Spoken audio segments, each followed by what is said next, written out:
I think it's about time. Okay.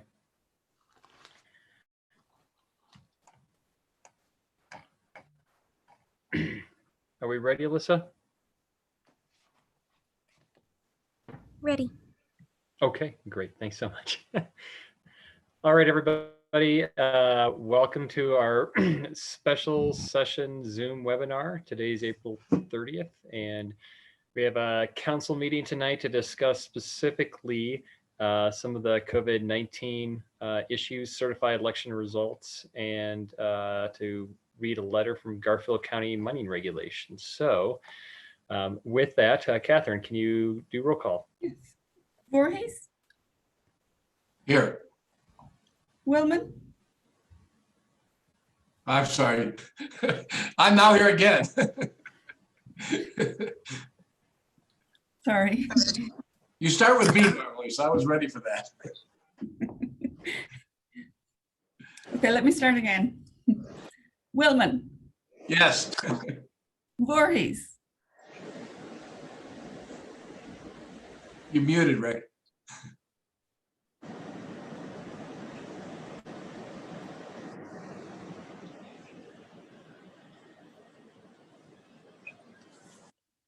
I hear the seagulls, Steve.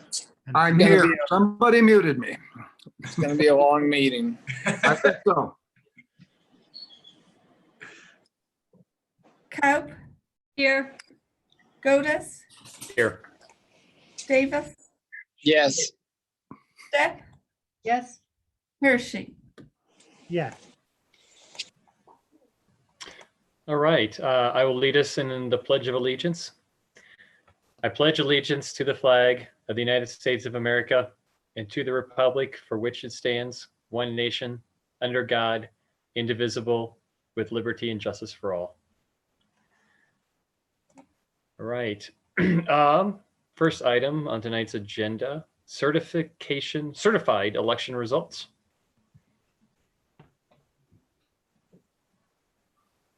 Is there a presentation? There's not really a presentation. We just Oh, need okay. to read the final results into the record, basically, for the question we had on our special election. Would you like me to do that? That would be wonderful since I don't have it in front of me. Okay.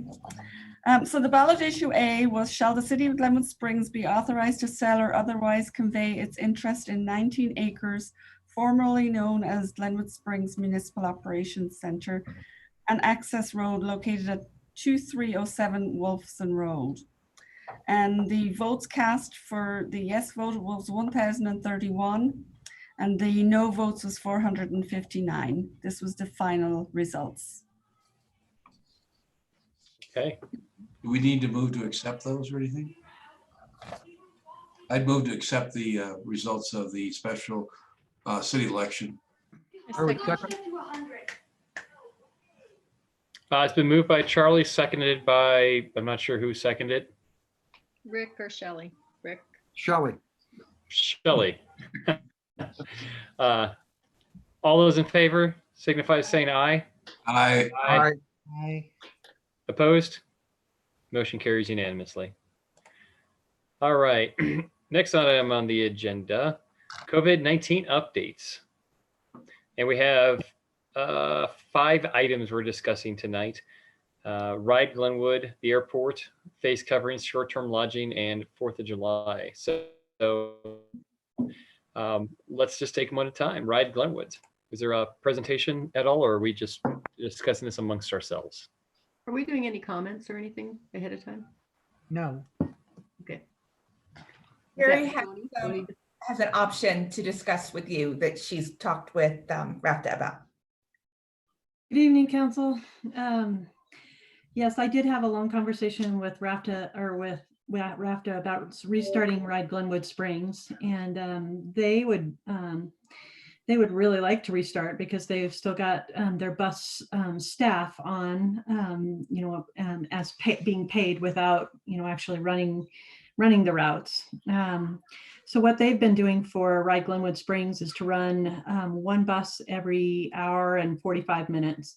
And they're making all of the stops along Midland, through the city, and then up the valley all the way to Aspen. So not a BRT route, a very slow route, but hitting all of their stops. And they haven't been covering the Highway 6 corridor, which is one of the corridor where Glenwood has some of their highest ridership. So what we talked to them about was potentially restarting our regular route, which would be every half an hour. The rationale behind that is revolves around social distancing. RAFTA has been trying to pick up everybody that's at the stop when they get there, and what they found with their low service model that they've been using is that they've had to run 2 buses, kind of right behind each other, sometimes adding a third bus to be able to pick people up and keep the appropriate social distance. They've been, for a 35-foot bus, they've been allowing 9 people on the bus. And boarding everyone from the back to keep the drivers safe. They also haven't been accepting fares to keep the driver from having to deal with any money at the top or at the front of the bus. So I guess I would propose the same conditions for Ride Glenwood Springs, that if we restart, we go ahead and restart with our regular frequency, which is a half-hour headways, covering that Highway 6 corridor, and then coming back onto Midland, and then making our regular route as we go back out onto Highway 82, and then coming back around through the BRT station. I would propose that we keep that half-hour headway, just because of RAFTA's experience with having multiple people at the stops and needing to run a second bus. Right now, one of our buses is actually not a 35-foot bus, but a 25-foot bus. So I think it would be a little bit harder to keep the social distancing on a smaller bus. So, keeping the frequency up, I think, would be helpful. As I said, they haven't been collecting fares. RAFTA is working on a way to try and figure out how to have like a weekly card that people purchase, maybe at City Market, that has a different color that you could hold up in the back of the bus and show them that you've paid for your rides for the week. So they're working on something like that. But in the meantime, they've been focused on trying to protect the driver. Does anybody have any questions about that? Any questions? I see hands up from Deborah, Tony, and Paula. So let's take Deborah's first. You're still muted, Deborah. You're still muted. That was from before. I was going to try to update you guys before this started, but just when we're done with the list, I can update you then. Okay. Tony. What is the cost of starting this up again? I mean, is it just the same cost as prior to this, and just the same standard cost per year of this, or is there going to be some savings? RAFTA doesn't charge us when the service is not running. So our standard bill is about, it's between $80,000 and $85,000 a month. And it's, we have 2 different operating grants that usually pays for the bulk of our service.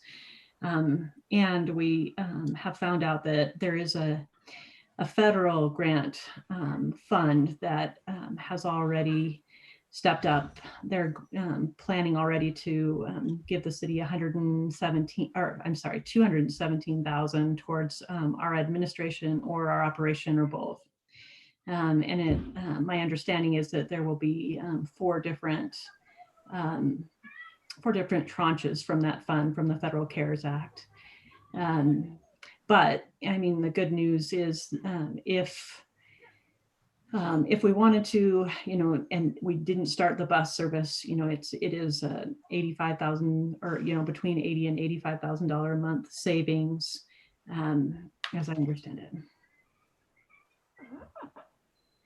Paula.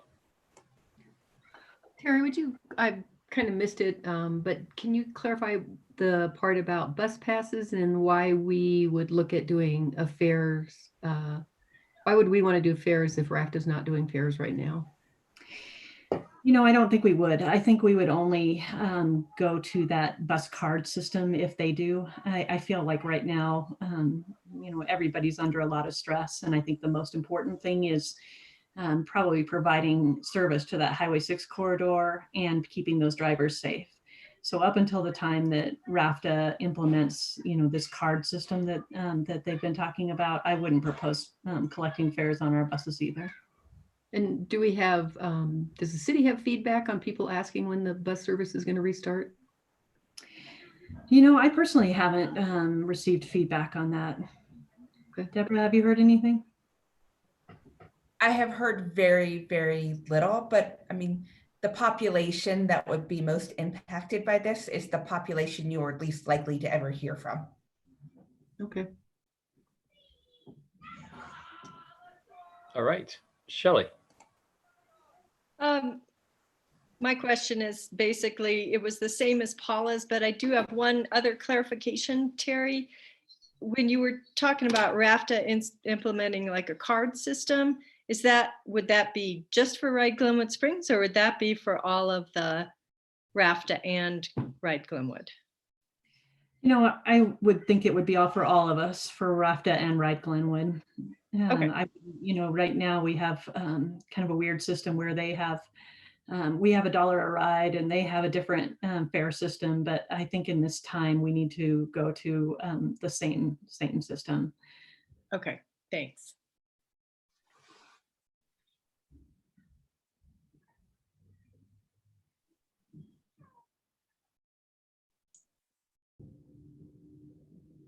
Can I go? You're muted, Jonathan. That's why I didn't know. My question, Terry, is with our smaller bus, that's our newer one, right? I'm sorry, I didn't understand. The smaller bus, the 25-foot one, that's the newer one? It is, yeah. That doesn't have a rear door in it, does it? I'm not 100% sure. I'd have to check. I think if it doesn't, we would probably need to rely on, we have two buses. One of them is the old 35-foot bus. And our RAFTA calls them the toasters, the shorter 25-foot buses. I know one has been delivered and is at the RAFTA facility, but hasn't been wrapped yet. I guess I think that we would probably need to, if we can't access through the back door, we need to operate the 35-foot bus. Okay, I was trying to picture it, but I couldn't remember whether it had a rear door in it or not. So, okay, so the only question I had. Yeah. Thanks, Charlie, and thanks for jumping in there when I muted myself. Any other questions from council?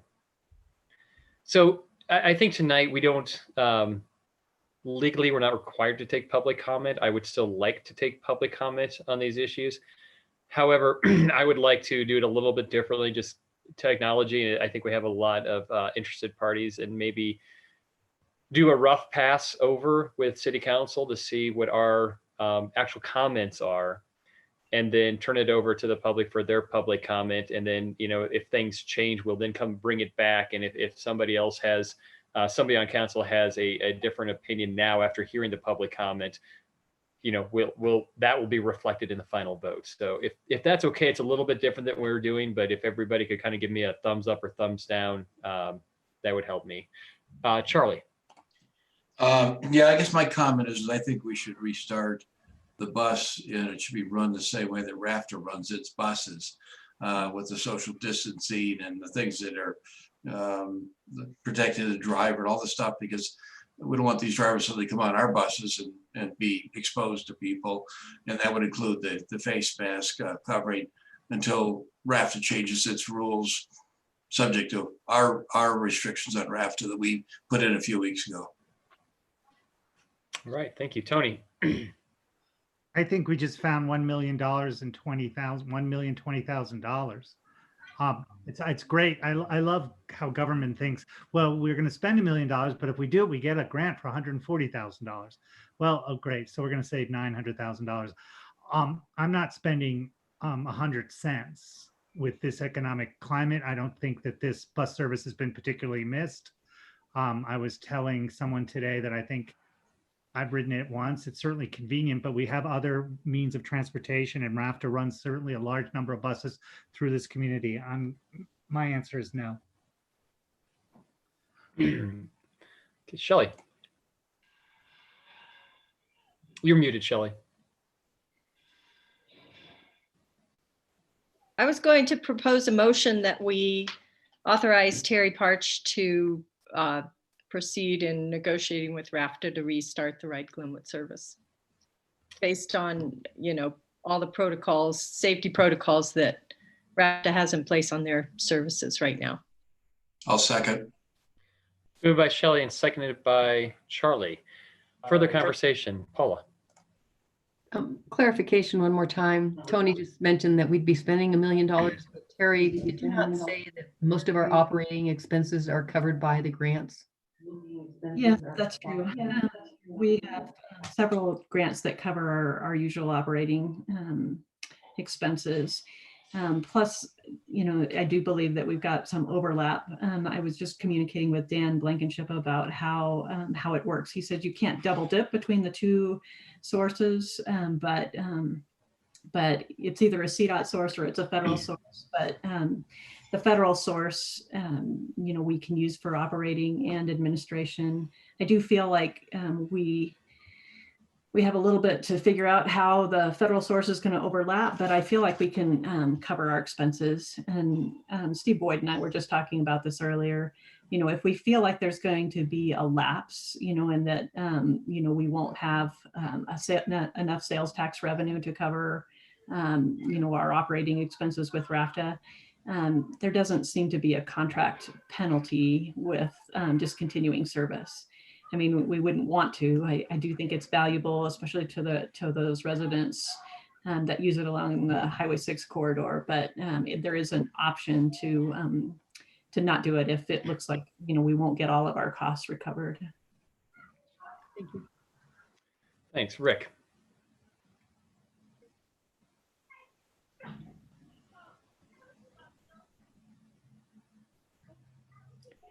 About ride hailing in Glenwood as being an alternative to running an on-demand bus. And I'd really like if at some point when we're through this crisis that we pick that conversation back up again. I think it's a lot more efficient if you could come to a point in each of the neighborhoods where people could get a ride on demand.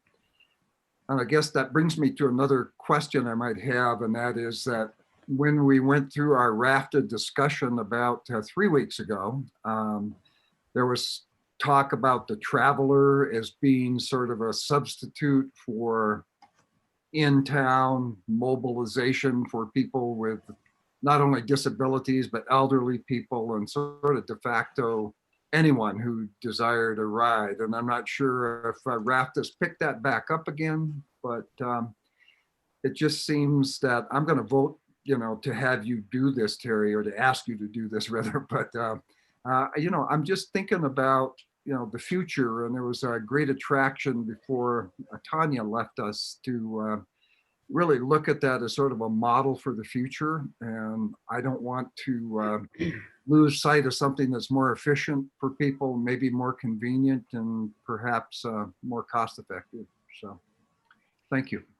Yeah, thank you. And we agree, actually. We did work with, we had some dollars in this year's budget, and we started to work with one of the contractors who had helped us, with our transit operations study, and kind of led us towards thinking about that ride hailing idea. But once we explored it with them a little bit more, we realized that it really needed a year's worth of time in terms of a trial. And so I think that depending on how our budget recovers, hopefully, it'll be a project that we'll propose again in 2021 with more funding. Sure. We just didn't have enough funding this year to do what we had hoped to do. Yep. Thank you. Mm-hmm. All right. Well, I said we weren't going to take a vote on this until we had public comment, but there is a motion in a second. So let's take public comment if anybody wants to comment on this, and then bring it back to vote on that motion. Attendees, if you are on the phone, please dial *9 and that will raise your hand to have me acknowledge you to speak, which will unmute your mic. And if you're joining us on the webinar, which looks like most of the folks are, you just scroll over your name and then raise your hand. So if you have a comment specifically about Ride Glenwood and reopening Ride Glenwood or not, I would love to hear it. Looks like we have a hand up. Ned R.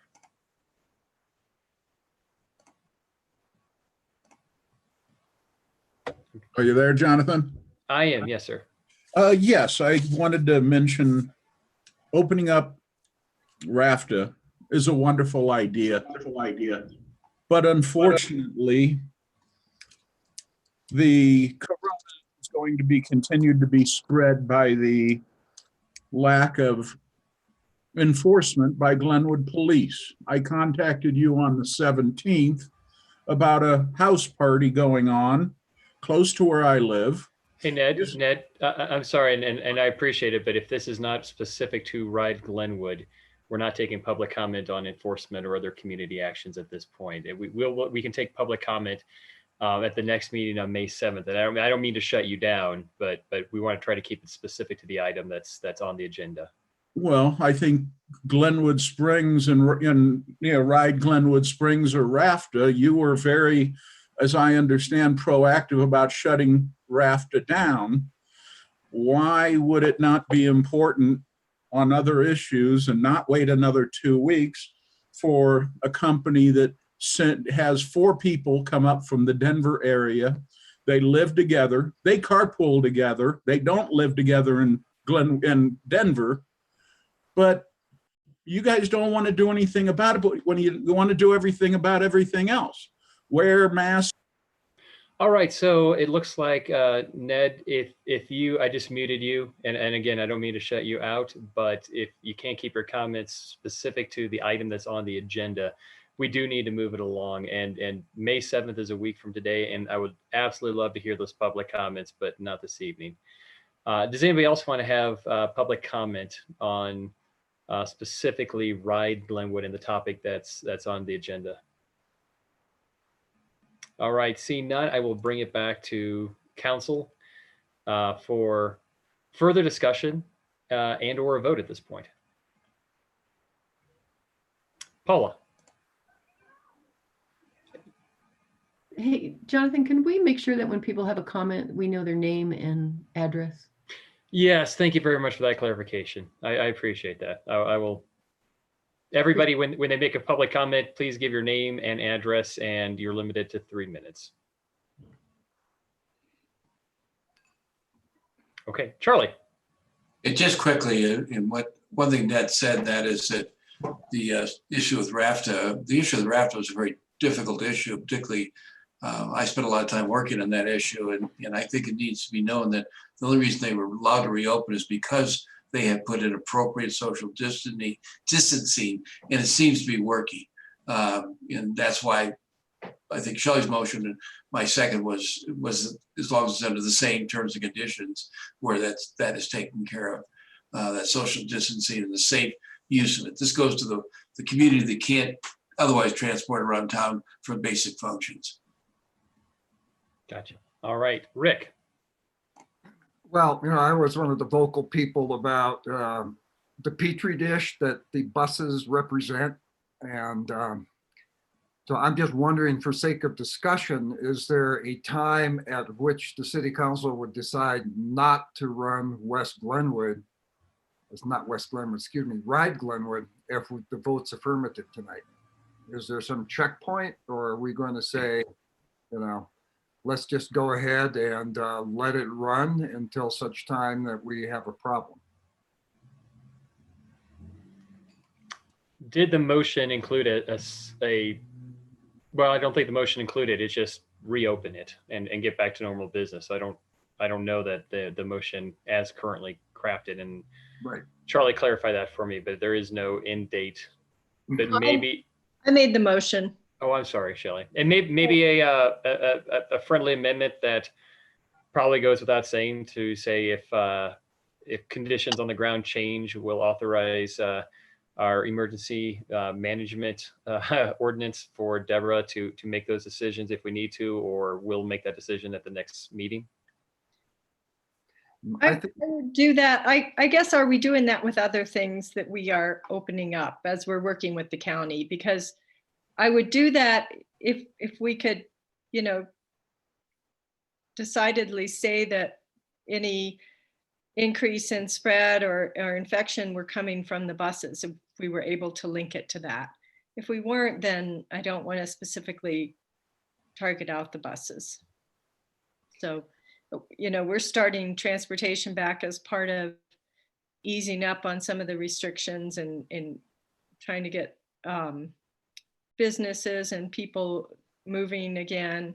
We're still under the safer at home restrictions, but I think the overall assumption for that is that if spread and infections start to rise, then we'll be going back the other way. We'll be going back to stay at home. So I don't know if my motion, I don't feel that it needs an amendment, but if No, I that's fair enough. feel that it does, I could do it. I have. Deborah. I just say I would be comfortable knowing I was able, if we went back to a stay-at-home order, if cases rose up, knowing that you guys would be okay with me taking that independent action. Yeah.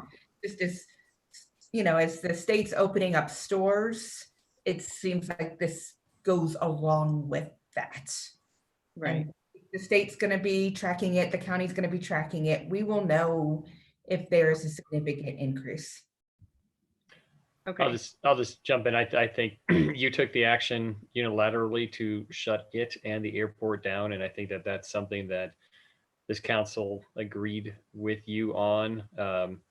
Postpartum, I guess. So we really, I think your wisdom and your reaction was appropriate at the time. So I guess I would be in favor of also giving you the appropriate authority to continue in the role that you've been doing an excellent job with. Rick. Mm-hmm. Yeah, I just say I'm comfortable with that. No need to modify the motion on the floor. I'm, really elated with the job that and the common sense that Deborah and her staff have brought to these decisions. But I just say this to our council here. We are playing Russian roulette. We don't have the data that we need to make completely scientific choices here. And we probably won't have until we have testing, until we can isolate and know where this virus is coming from. Every decision we make tonight, probably every decision that we make until such time that we have testing or maybe a vaccine is going to be problematic. So I just want to be sure that we can pull ourselves back quickly. And so far we've been able to do that. So just a comment. Yeah, I agree with that. Okay, so it's moved by Tony. Are you trying to raise your hand? Okay, Tony. You muted me, Jonathan, sorry. Oh, I'm sorry. I just wanted to respond to that. There isn't going to be a vaccine, not for 18 months. You cannot keep, people locked up like this. I certainly agree with Mr. Voorhees, though, that we need to respond. So if situation changes and our hospital goes from empty to full, then certainly we need to respond. But we also need to be able to transition now from what I look as a health crisis to the oncoming economic crisis. And I think that's what we're going to be discussing with all these issues tonight. So I won't repeat myself, but I think it's important that we open Glenwood Springs. Thank you. Thanks, Tony. All right, we have a motion on the table and a second to reopen Ride Glenwood. Catherine, would you please take a roll call vote? Voorhees, Yay. Willman, Yes. Hershey, Nay. Stepp, Yes. Kaup, Yes. Godus, Yes. Davis. Yes. Motion passes. Thank you. All right. Next item on the agenda Oh, this will be an easy one. Airport. All right. Um, is there any presentation on this? I'm looking at you, Terry Parch. I know, and I don't really have a presentation. There's no, way to stagger service or any of that kind of thing. It's just reopen or not reopen. And I know the city council has received a lot of comments from people who have planes at the airport in favor of reopening. So I will let you take it from there.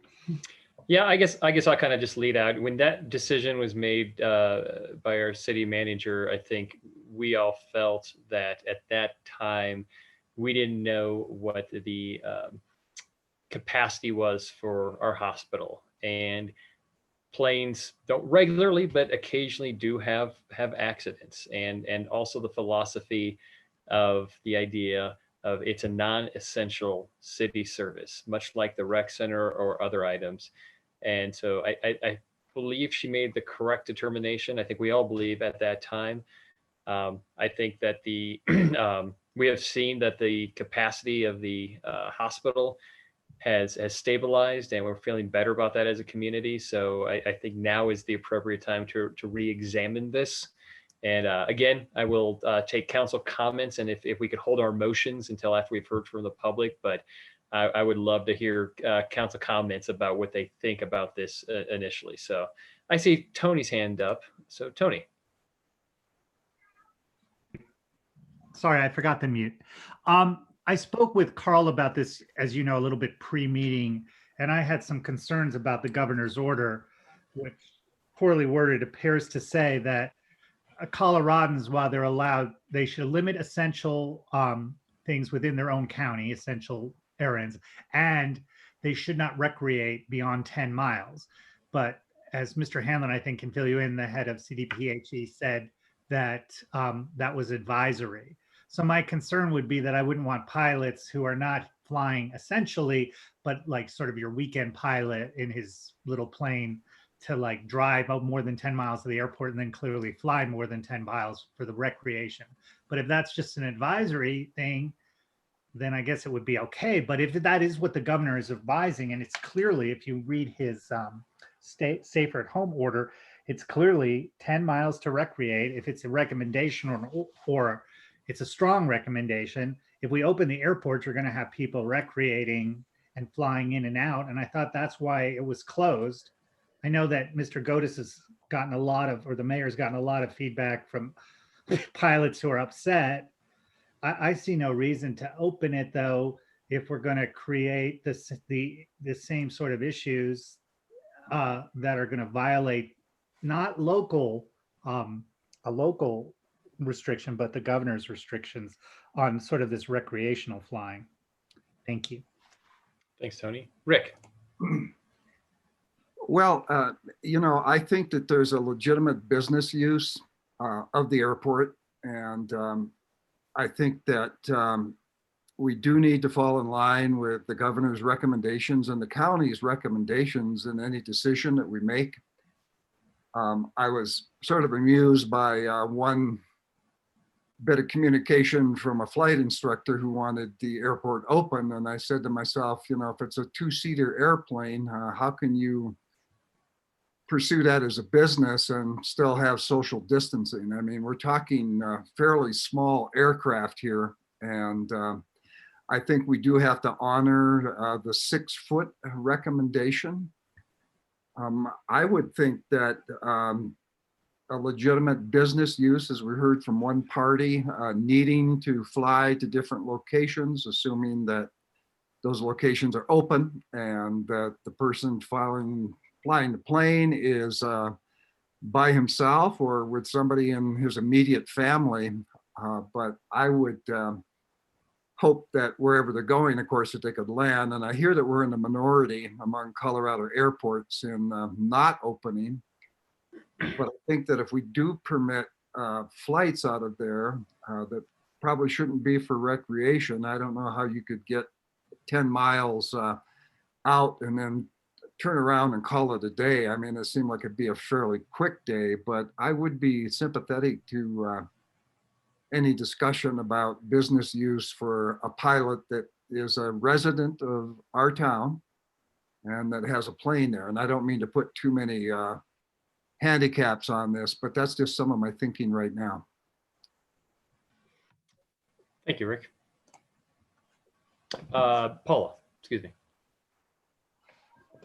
Mine are actually a couple of questions for maybe Deborah or Carl. Do we have the capability with our, I think we have one part-time employee at the airport to do this at different levels, allowing travel for work, or because there are FAA requirements these pilots have to take care of? Can we track that as opposed to recreational use? I don't really think we have the capability of doing that. And with so many things, a little bit of what Tony was talking about regarding just the order is somewhat advisory on the recreational piece. And that's what Joe Ryan said today on a call. It would take more effort to track it than to not, frankly. And to a large measure, we're having to rely on citizens to appropriately, do their part through this. I do think the one area that I would struggle to understand how it could operate would be the flight school, honestly, with appropriate social distancing. But I guess that's something that they, as a business in Garfield County, could submit a plan for how they were going to accomplish that, like all of us are doing as operating businesses in Garfield County. And then my other question is, have these pilots been able to perform what they need to perform at other airports, like Rifle Airport or that type of thing? I guess the question would be, is if their plane were here when the airport shut down, then their plane is here. So the answer would be no. I do know that a number of our pilots have multiple aircraft. So I think some of them are housed in Rifle, some may be housed here in Glenwood. So I think that's hard to say. And I honestly don't know the status of GA Aviation, general aviation with the FAA as to whether or not they are continuing to perform certifications or not, and how they're managing that just as an agency, because they have the same issues that we do in terms of how they comply with, social distancing and things like that. Okay, thank you. Well, I have heard, I have heard from a number of pilots, and I've had probably 8 different requests to fly out of Glenwood Springs with a promise not to return until our airport has been opened. And I know that a number of them have moved their planes to Rifle, bought tie downs in Rifle for that reason, so that they could have free access to their planes. I would also say that, there's probably been almost 8 different calls from business owners that operate out of there. Most recently, Dr. Moore has an office here in Basalt and has an office in Crested Butte, and likes to be able to fly between his offices for his business. Bob Odo is another example, a structural engineer who has projects out of town. So there are small businesses that operate, and it is difficult to distinguish. With the current order that we had on the airport, we allowed for all emergency operations, fire, and search and rescue. But even with that, I had a lot of calls and a lot of people, asking me about, whether their operation qualified. So a fair amount of interest, I would say. Thank you. All right. Steve Davis. I certainly would support reopening the airport.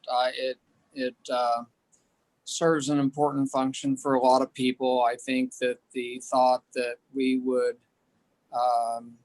restrict that use is no different than you restricting me driving my car out of my garage. Who's to say but what I'm going to drive my car recreationally instead of on business? It's just I think an overreach at this point. I understood barely when it first came up. We didn't have the crystal ball. We didn't know if our healthcare system or our emergency services would be completely overrun, but they are not. And at this point, I see no reason to keep it closed. And there's no way that we can sit and micromanage every aspect of every person's life. Thank you. Shelley.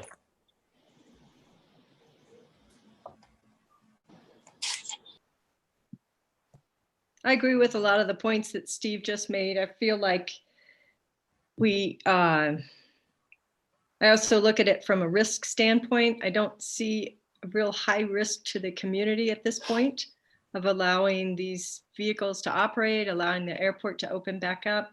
I also believe, I agree with Steve on the point about we're not controlling or restricting what people do in their automobiles. So why do we want to specifically control what people do with their airplanes at this point? So I would be in support of opening at this point. I'm also open to discussing certain restrictions if people feel that those need to be in place, like on the flight school or things like that. But otherwise, I feel like it's time to go ahead and open the airport back up.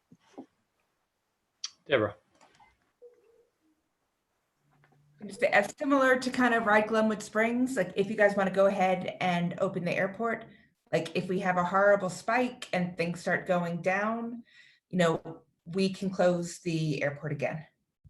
But kind of like as retail businesses are opening up, this is the direction we are heading in. Thank you. Charlie. It just not necessarily a viewpoint, just a thought of it as I've been sitting listening. If we allow the airport to open, which I tend to agree with everyone else's comments in that, should we just restrict it to people who have planes that are based in Glenwood Springs and not allow somebody from Arizona to fly into Glenwood, which keeps, you know, the spread of the virus down, which is obviously the intent. And I'm not saying that we should do that. It may be impossible to enforce, as Carl noted, but it might be one way that we could make sure that we're not contributing things while letting the people who have their planes and need business or want to take a flight because they're going crazy in their house or whatever it might be, they ought to use their planes to go do it. Just a thought of not necessarily one way or the other. Thanks. Tony. So I agree with Steve, and you know, I wasn't implying before that anyone is anti-business. I'm just saying that we need to transition now and consider the economics. But here's my concern, and I think Carl has addressed this, but whether this order is a recommendation or not, this is what the governor has said, and this is directly from his order.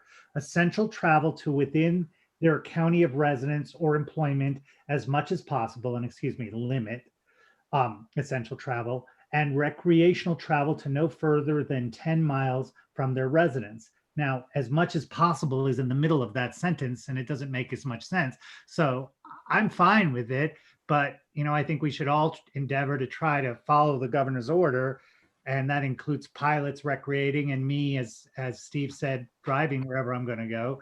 We should all try to do our best, but I would support reopening the airport at this time. Thank you. Steve Davis.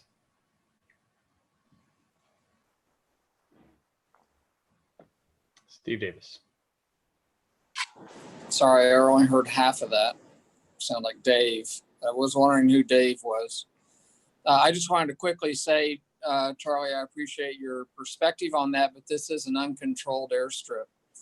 There's no way that you can control even today who lands, who doesn't, where they came from, where they're going to, unless you start parking bulldozers on the runway.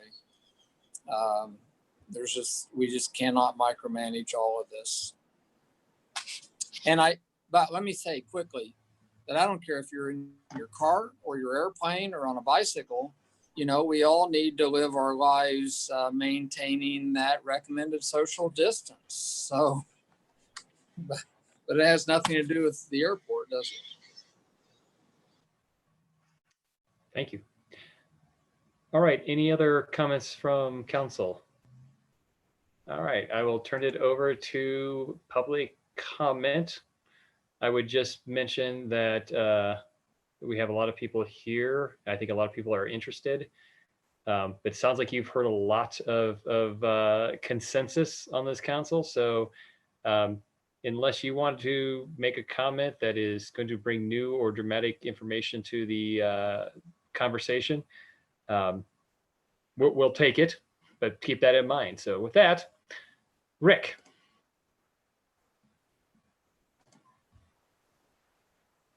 Good afternoon, members of the council, mayor. I want to first say, with all due respect, I have to disagree. Do we get a name? A name? Name and address. please, and Oh, address. I actually live in the state of Florida, but I'm here on behalf of residents. I'm sorry, Rick. Can you give your first and last name and your address? Okay. Oh, sure. It is Rick SCHWARZ. My address is 982 San Rafael Street, Point Siena, Florida. And that's POINCIANA, Florida 34759. Since I only have like 2 minutes and 35 seconds, let me just say, I disagree with you respectfully. I respectfully disagree with you on your non-essential, saying that airports are non-essential.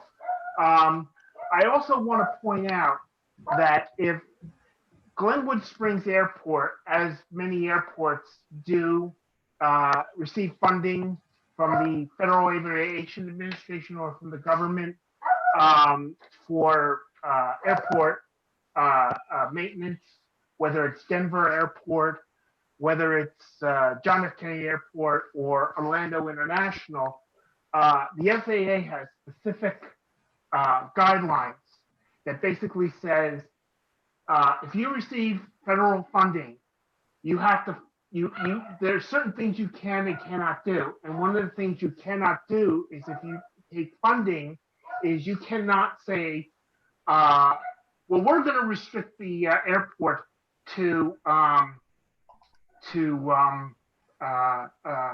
residents of Glenwood Springs only, because the FAA would come in and say, nope, you can't do that because you took funding from us to maintain your airport.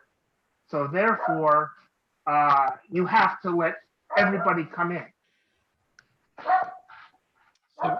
Rick, it looks like our stopwatch site stopped, our online stopwatch. Just to address that really quickly, and I'll turn it back to public comment. This is not an FFA airstrip. It is, we do not receive FFA funding. It does not have the facilities to be FFA. So I just thought I'd clear that comment up. Okay. Okay.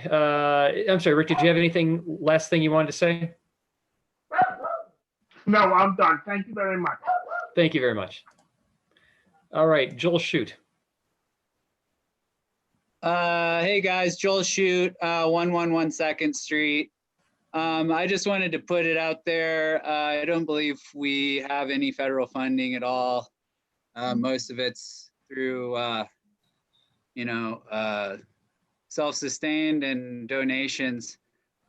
Also, I just wanted to add, we put out a petition. I think Eric Stroutman made it, but we all kind of agreed to form this petition the other day, and our goal was 1,000 signatures, and we got 962 to reopen the airport. So I'm not sure if all of those are local, but that is quite a bit of people to be signing in support of reopening the airport. Yeah, I just wanted to comment on that. Thank you. Thanks, Joe. All right, I announced this one with some trepidation. Ned, if you can speak directly to the airport and whether to open the airport, I'd love to take your comment. And you're muted, so you need to unmute yourself lower left. Can you hear me? I can, yes, sir. Okay, Ned Carter, 1527 Blake. I would just like to make an analogy.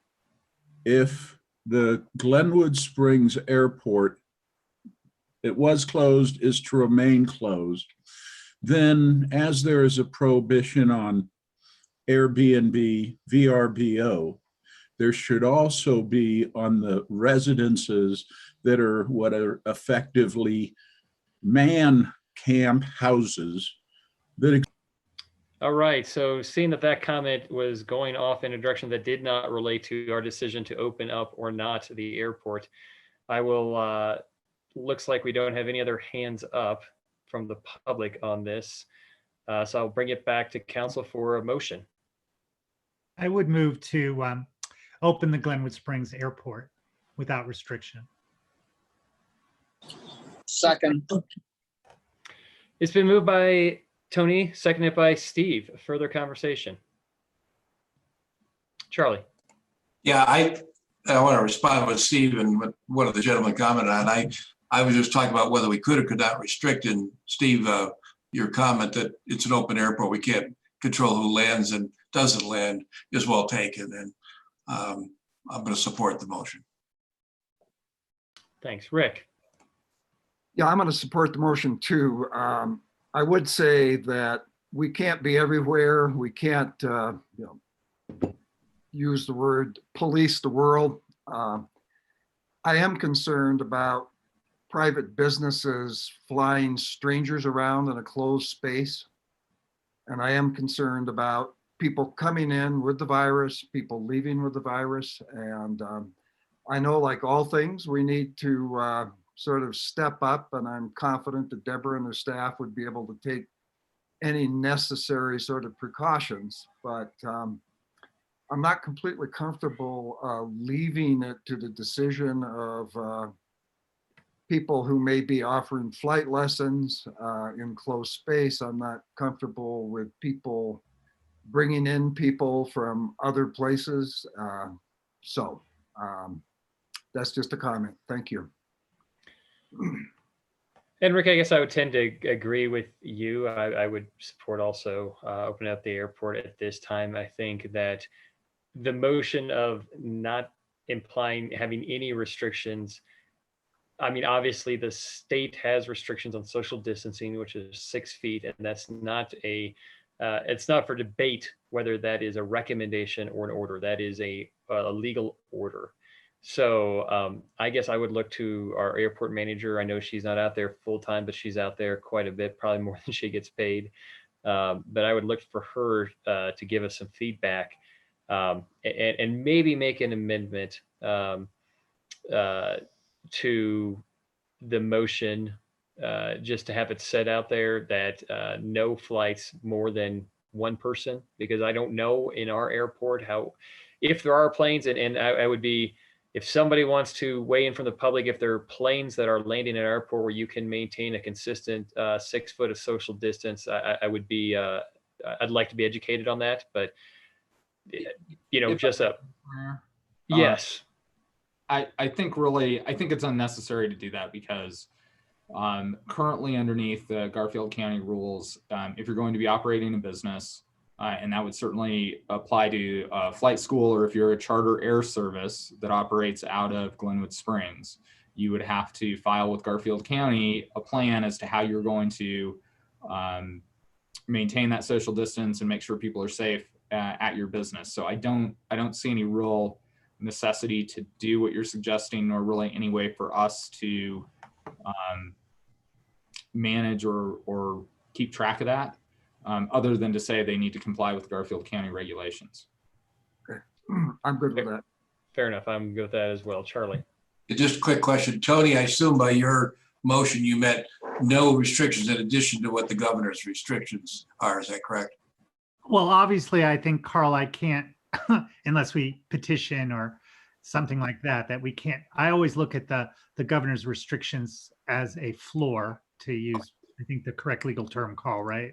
Yes. Yes. So obviously nothing that would go beyond the latest safer at home order. So I think that would cover your concerns, Jonathan. Fair enough. Thanks. Appreciate it. Thank you, Charlie. All right. See no more counselors that have their hands up. Catherine, let's take a roll call vote. Deb? Try that again. Yes, sorry. Okay. Yes. Davis? Yes. Godis? Yes. Willman? Yes. Hershey? Yes. Voorhees? Yes. Motion passes unanimously. Yay. Thank you, Council. All right, Deborah. I just have a quick question because I've already gotten a question. Terry, when do you think we could open the airport? I know that's going to be on people's minds. Night. You know, Amy issued the NOTAM, and in our last situation, it was effective within a couple of days. So I assume that this could be opened in a similar manner. The NOTAM would be revoked and that the airspace would be opened, let's say, within 2 to 3 days. So do you want to shoot for Monday? Or Monday. 3 business days?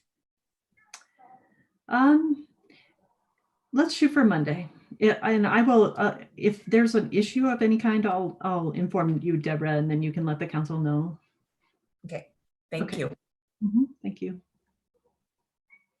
Okay, next item on the agenda is an easy one, face coverings.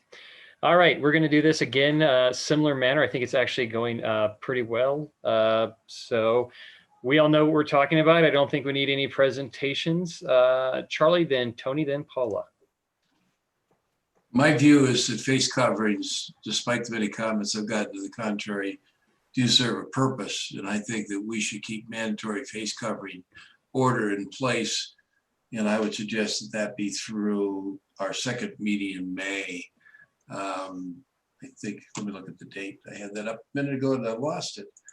21st. 21st.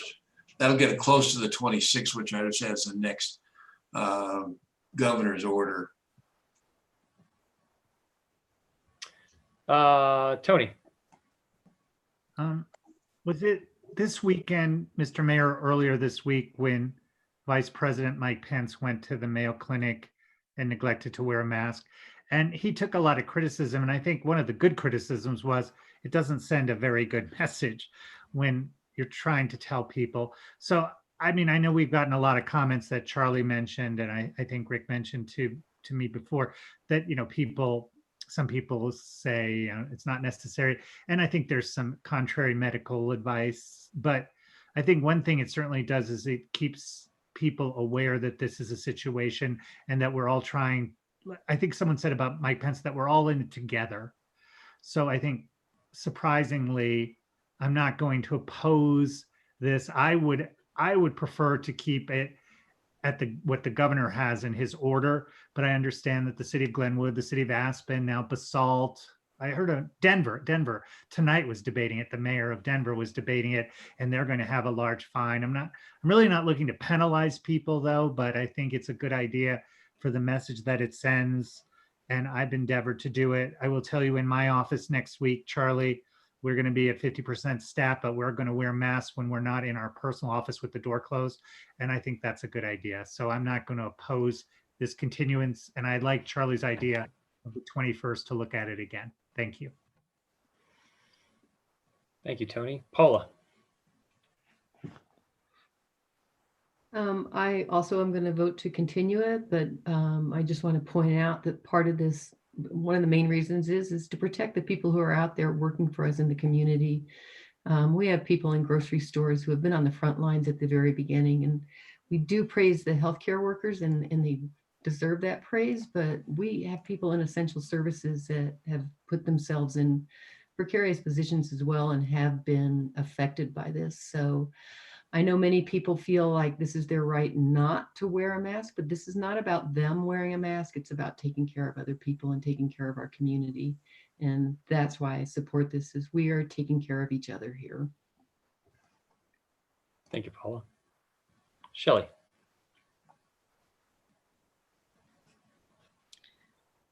I will definitely support this. I feel like we still need it, especially as we're going into this next phase of trying to bring back businesses and open things up and ease restrictions.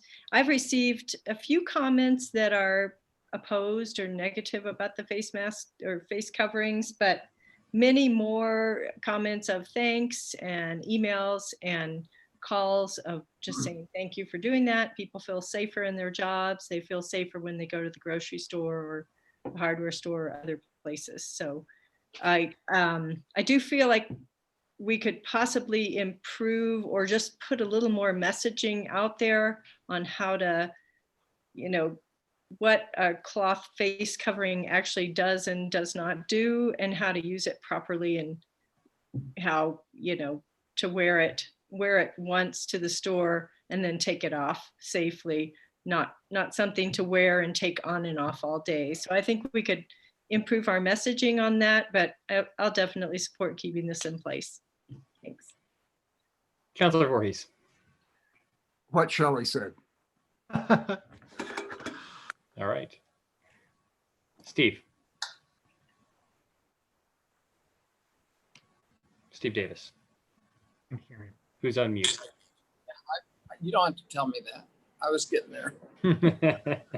I support that completely. I think we ought to continue this. I think it's good messaging to everybody you're in contact with. It may not help you, but it certainly helps the person that's staying in front of you. I agree with everything that Tony Hershey just said, everything that Shelley just said, everything that Paula just said, and everything Rick just said, and maybe Charlie. So I'm right there. All right. Charlie, again. I move we extend. Whoa. I haven't had a chance to talk, and we're going to take public comment and then come back to motions. Oh, I thought we made the motion before we went. All right, I'll shut up. And by the way, Jonathan, there's some great information on the website for everybody at the Colorado Department of Health and the governor's website. And Shelley's absolutely correct. When you get home, you should also wash it in hot water, the mask. Don't just like on and off and then leave it for tomorrow. Clean it. I think that just goes for simple hygiene as well. But yeah, good points. Thank you. I'll just give my 2 cents on this. I think that it's we want to be as united as we can when we can as a region, and Aspen's adopted this. It's on the agenda for a special session for tomorrow for Basalt to consider. That was reported today. So I think as a region, we're now more in line than we were even a week ago. So I think that that's a positive sign for that. I think also, again, this is not for you. This is one of those few ordinances that doesn't protect you or your neighbors. It protects everybody else. It's not necessarily for you. So we saw yesterday, it was reported that 8 people from the city market in Breckenridge became infected with this COVID virus. I don't know if face masks would have prevented 8 or 6 or even 2 people, but I suspect that it wouldn't have hurt anybody, and it's not an economic detriment to our community. So I think that it's, at least from my perspective, it is a minor inconvenience that is meant to protect our frontline workers. And with that, I'll turn it over for public comment. I have gotten a lot of public comment on my own, and I'm very interested to hear what people, especially people from Glenwood Springs, think about this, because I've gotten a ton of comments from people from Oregon, from the Front Range, from other communities on the Western Slope. But the comments I've gotten personally from people that are positive about this are by and large from Glenwood Springs. So it's public comment. You can make a comment from wherever you're from, but I would like for you to announce where you're from, your address, and your name. So anybody in the public want to comment on this ordinance, this public health order and extending it? Hanging Lake Inn, you're on. You're muted, bottom left, unmute. Yes, can you hear me? Perfect. So my question is, are face masks required in the stores and even outside when you are taking a walk or when you are riding your bike or on a hike? No, and we usually don't get back and forth in public comment, but that is a good question, and it does not generally cover that outside, only when you're not able to maintain social distance. So if you pull up at a trailhead and there's a ton of cars there and that trail is going to be very crowded, then yes, it applies to that. But walking around the community, taking your dog for a walk, biking with your kids, I don't wear it on the Rio Grande with my family when I go biking. So I think that's the intent. I think Okay. I personally look at it as smoking. Are you allowed to smoke in or within 15 feet of the entrance of a public store, a restaurant, or public place? No. So I think if you look at that in that light, that's the spirit of it. Sorry, I'm jumping in on your public comment, but you No, asked a question. And thank you, because I think when I read the last thing that I heard was the fact is that no matter where you are at, even if you are outside on a walk or riding your bike, you are mandated to wear a mask, in which I know a lot of people may have COPD, or they may be, they may be asthmatic, and unfortunately they can't do those things with masks. So I understand going to City Market or going to Target and, obeying the mask, laws that we have in place. But also, as someone that's studied microbiology, I mean, in order to build our immune system, we need exposure to antigens. We need, the viruses and the bacterias and everything else. And if we basically, keep putting on masks, even when we're going outside, personally, I feel like, we're hurting ourselves as well. So that's what I was trying to clarify on the fact is, even when we're outside, do we need a mask? And I think that needs to be clarified when you guys do put out the laws, because I think a lot of people go out and they're just, out in public taking a walk with their families and wearing masks. Yeah, I think we can probably do a better job. That is in the order if you take a little bit of time to read the order. So COPD, asthma, any other respiratory illness, children under the age of 2 are all spelled out in that order that we passed almost a month ago. So if you do get an opportunity to look at that order, and I would say that to anybody else, it's spelled out pretty clearly what is and is not expected. Okay, sounds great. Thank you very much. Jackie. You're muted bottom left. There you go. Oh, hi, I'm Jackie. I live in Newcastle. Jackie, what's your full name and what's your address? Jackie Sona. I'm at 468 Silverhorn Drive in Newcastle. Thank you. Okay. And I wanted to clarify some information I put on with face mask, because I've actually been called a troll by someone on the council, which I take objection to. I'm not a troll. I am concerned about the face mask issue, not because I object to wearing face masks. I feel that's perfectly within a request to ask someone to wear a face mask. What I object to is the punitive portion that Glenwood Springs has put onto this. That is not being matched by other communities. So if you have a 3-year-old that takes off their face mask, you've now faced a 1-year jail time and $1,000 fine. That's what I'm concerned with. Or if you have a medical issue and it's none of the store's business to ask you what your medical issue is, but you can't wear it, that's a HIPAA protected right. I am now subject to arrest, $1,000 fine. That's my objection to this face mask. So I have no problem with asking people to voluntarily wear face masks. There's a lot of discussion whether or not the face masks are even effective. I've noticed a lot of people wearing face masks around their chins. I've noticed people wearing face masks so that the nose portion is open like a cup. That's part of their training and errors that they're doing.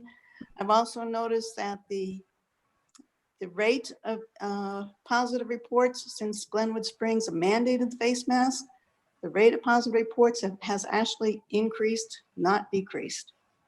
It may be because they're wearing face masks incorrectly. I don't know. But to mandate this with a punitive action, that's taking it one step further than what the governor said to do, than what President Trump said to do, and what the other communities are doing. That's my objection to this. So if you want to leave face masks on in the proposal and have the city come together as a team and let's wear face masks to be a team spirit, that's great. Take out the punitive portion. That's what's concerning people. All right, thank you, Jackie. Okay, see no more comments, I will bring it back to council for other comments and or a motion. And I guess I'll just say real quick, I have a comment, and maybe I do have a motion that it just in response to that, again, people who have respiratory illness, please read the order. They are exempt. Children under the age of 2, they're exempt. While I do appreciate all the people from the communities that have weighed in on this, this is a Glenwood Springs City Council matter. So thank you for that. And with that, I guess I'll make the motion that we continue to enforce and extend the current face covering public health order. And I would say we have, and this is going to be just so that we don't have to get in a point where we're taking new information and then asking Deborah to extend it. So while our next meeting, or the second meeting of May in about 3 weeks is the 21st, on the 26th, the governor will have a new public health order out. It's anticipated, assuming that things go the way they are. So I guess I would like to see this extended until the next meeting after the governor's next regular public health update comes out. So that's my motion. I would second that. All right, so it's been moved by me, seconded by Rick. Charlie. Yeah, just a couple comments. I have no problem with going to June 4th. I didn't think about that date issue, so I think it's a good idea. In response to the last young lady from Newcastle, I checked when I started getting these things about people being worried about punitive sanctions. And number one, I saw assaults, their fine is $2,649 or some number like that, a lot higher than ours is. But I checked and the police chief has indicated that there has not been a single citation issued to anyone. The way it's being handled is they approach the people, they talk to them, they encourage them to understand what the order is and ask them to comply, and they've gotten compliance without any further problem. And that certainly was our intent. We passed it originally. That was stated during the meeting. Certainly, I think everybody in this council's intent now. We're not trying to criminalize anyone. We're trying to make sure that they understand this is important and they have to do it. And if we don't have that, then somebody's going to say, well, it's just discretionary, so we can go into City Market without a mask. And I don't want to have to walk into City Market and worry about the person without mask having infected, as Shelley or another council person said, affecting one of the staff people. Seriously, Edison, I'm running a meeting. Sorry, this is the joys of taking over your daughter's bedroom sometimes. Oh, anyway, just real quick, I'll finish up. I didn't mean to even go as long as I did. I don't want them, coughing on the food, and I got to worry about when I pick up the food that they coughed on my food. And when this is over, I'll go back to my normal procedures. I always wash all my food or fruit and vegetables when I bring them home and all that. But I think it's really important to protect, as I think Shelley was, is that we needed these people who are working in these stores, and particularly who open up new stores in Glenwood Springs, which is going to start happening on Monday throughout the county. As a matter of fact, we want to make sure that those workers are safe as well. Thank you, Charlie. And again, sorry about that, everybody. Shelley.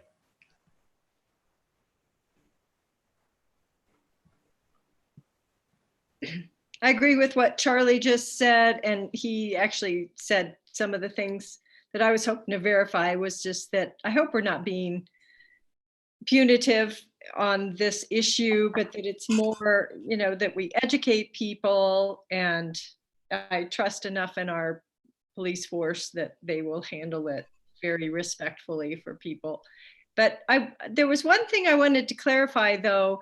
From my understanding, one of the questions that came up is there's confusion out there between what's a guideline and what's a mandate. And my understanding, the statewide order right now, it's a guideline that you wear a face mask whenever you're outdoors, when you're out walking your dog, anything like that. That's coming from the governor. What we have in Glenwood Springs is actually a mandate that when you cannot maintain that social distancing and you're in a store or some other public conveyance area, that you wear a face mask. You do not specifically have to wear it when you're out in the open, on the trails, walking your dog, and you can easily maintain the 6 foot distance. So just wanted to clarify that. And Shelley is correct. It just says that advise Coloradans to wear non-medical cloth face coverings that cover the nose and mouth whenever in public.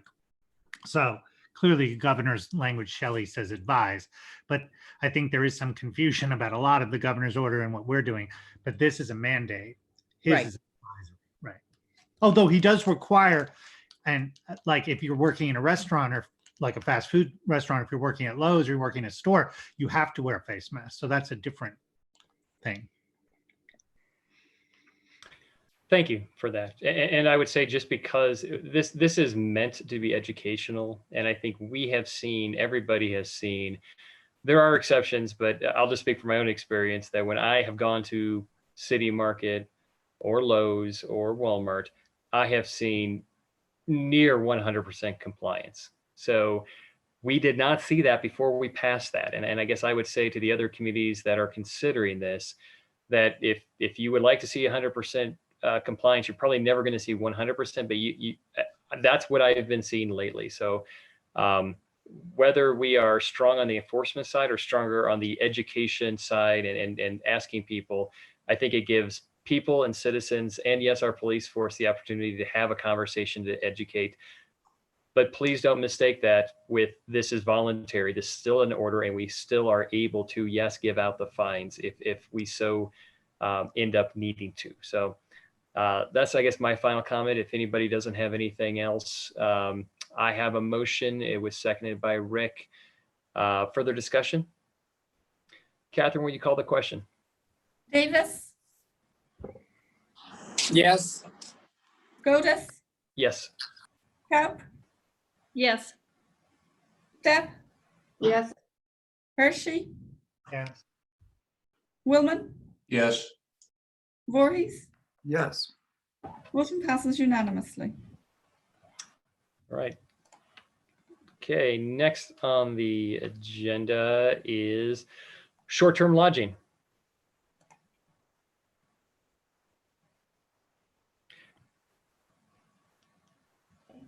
For short-term lodging, I think this was something that, you guys instituted a couple weeks ago. It doesn't expire until May 7th, but I think we wanted to give you another opportunity to talk about it and see where you wanted to go with it. All right. I'm sorry, when does it expire? I didn't hear that. May 7th, I believe. May 7th. Okay, I think we'll just do, again, public comments, throw it out to the crowd, and then bring it back to us. Paula.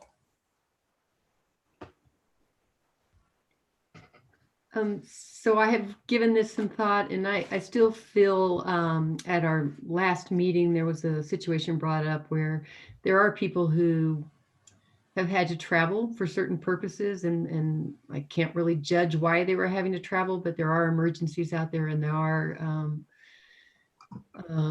things that people can't control. So happy to see that this is going through May 7th, but with the businesses being allowed to open and slowly opening back this economy back up, I think we should consider an opportunity where there is an availability for people to stay in Glenwood if they are traveling through, and maybe not make that a recreational opportunity, but more of a travel through opportunity. Tony. What Paula said. I mean, I agree with what she just said. My concern is, as businesses begin to reopen, we're going to want to accommodate them. Every tax dollar is going to be fought over in this state and throughout the country, and people are going to be making travel and tourist decisions. And I don't think we want to be behind the curve as when our attractions open up, when there's things to do here. I do like people traveling through have a place to stay, and obviously there was an exception for essential workers, which I think was important. I guess what I'm saying, Mr. Mayor, and not very articulately, is I'd like us to be very flexible and quick-footed on this decision, where we could almost instantly reopen things as things change. Or as Rick said before, or maybe it was you, Mr. Mayor, if things get bad, then change. No, it was Rick. If things get bad, change back, open it, but oh my God, we've got this surge. This is not good. We don't want people here from the Front Range. This is a bad idea. Let's shut it down again. So I just want us to be, I guess, I'm searching for the right word. Maybe Mr. Voorhees can help me, but super flexible. Thank you. All right. Rick. Yeah, I think those are words of wisdom, Tony. I think we ought to seriously look at opening. I know if I was a frontline worker or owned a short-term rental or was going to be opening a lodge, that I'd be really worried about who I was letting in. And so I don't know if we let, the bearer take the risk and do the screening to the extent possible. There's so many people asymptomatic that, I'm worried about the Petri dish again, that whole issue.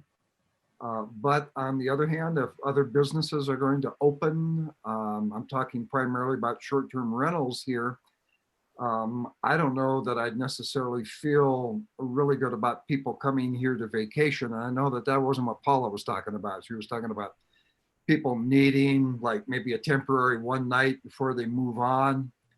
So it's kind of a, sticky wicket. And I just, like to hear from the rest of the council, whether we're content with the owners sort of taking all of the risk, with the idea, like Tony said, that we could pull it back if it looked like it was getting out of hand. So I guess I'm talking out of both sides of my mouth like a council member is supposed to be doing. But, I'm worried about this, but I'm also feeling, the sort of pain that people are going through too. Thanks, Rick. Shelley.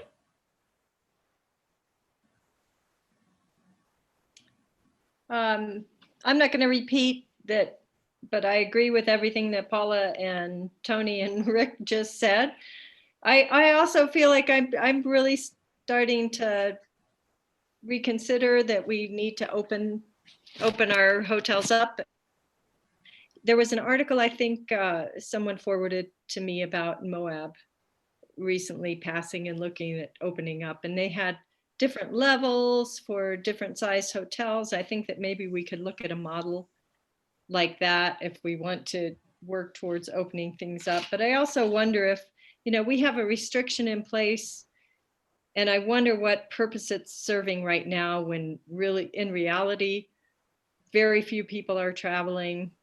Most that are, it's out of some necessity. And that's why I think it's important to address what Paula brought up, is those emergency situations where a traveler needs a place to stay. And I don't want to be the city that says, no, you can't stop here. You can't stay here. I'd rather see us open up and, let this situation work out along with the Safer at Home and the other restrictions that are being lifted.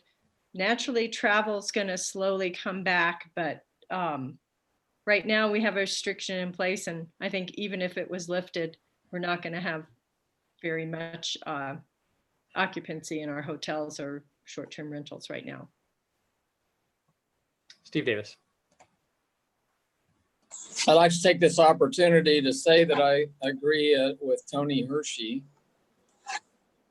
But beyond that, when this whole thing started about 9 months ago, and none of us had a crystal ball, we certainly took the conservative approach. And I was the one that advocated probably the most to shut the whole thing down. Being told that we could possibly have 1,000 people die in the Roaring Fork Valley, and we'd have to come up with temporary morgue sites, and those things just didn't happen.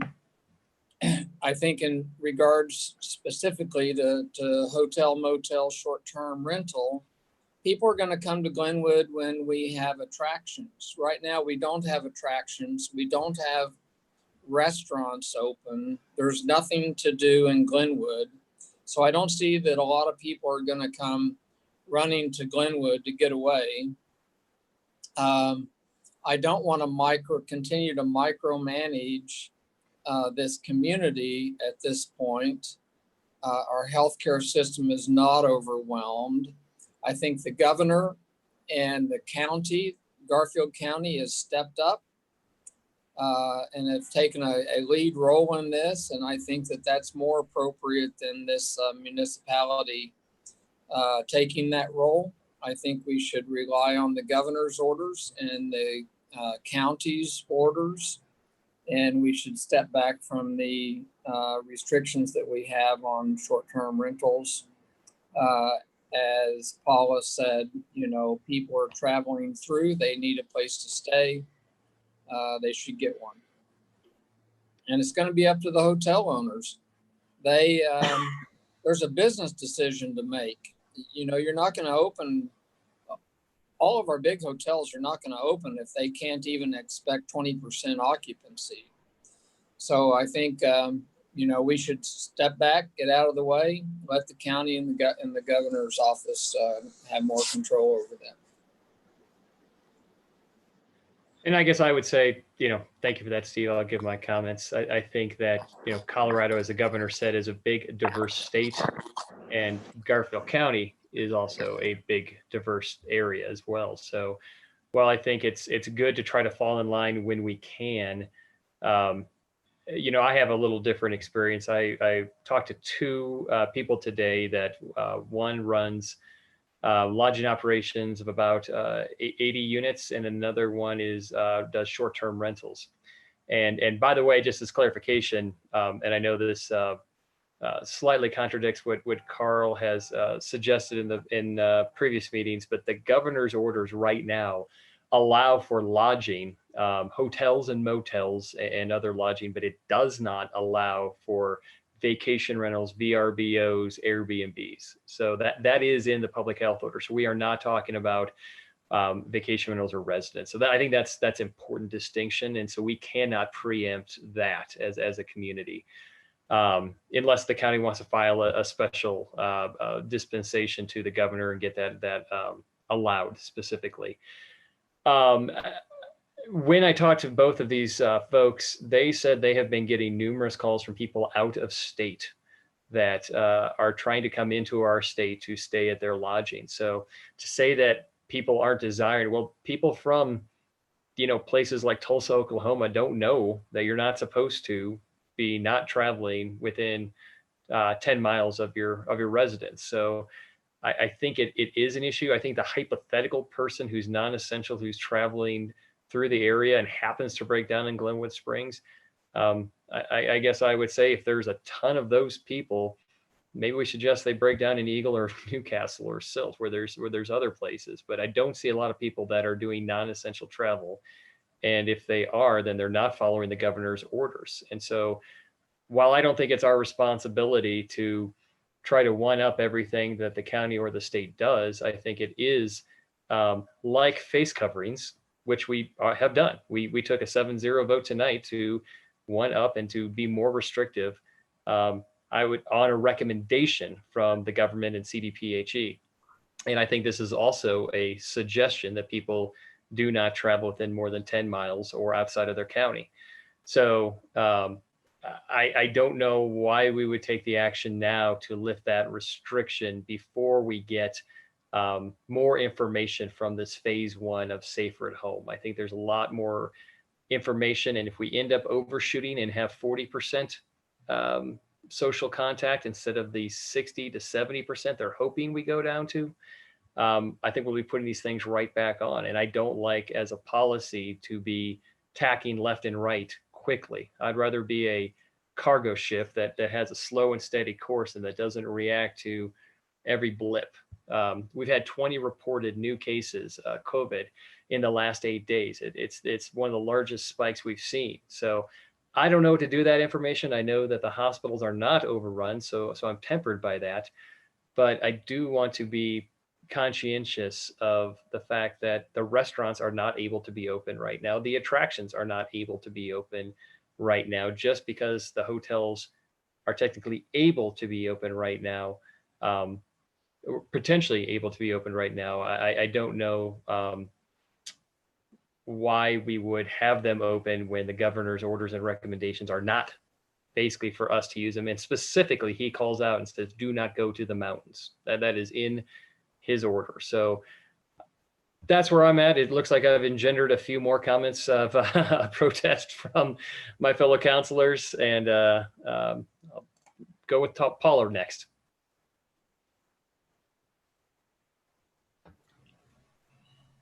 I can't hear her. As usual, mine are questions and clarification. So first off, Carl and Deborah, would it be possible that we set up a tiered opening like Moab? And is there, on secondary to that, is there a way to, as part of that tiered opening, to extend some outline or rules to hotels as far as making sure that they make people aware of what Colorado orders are on recreational travel and that type of thing? So 2 tiers, and what's the possibility there? You want to take the first part of that, Carl? Sure. I mean, I think anything's a possibility. It's a matter of the timing on getting it done. Can I turn that by tomorrow? No. Could I potentially have something for you to look at in draft form by May 7th? Maybe. You know, I think, I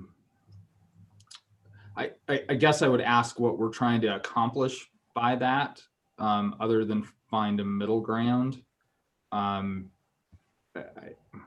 You know, I will tell you that most resort communities have, are at least limiting short-term rentals through the end of May. I believe that's Pickens County, Summit County.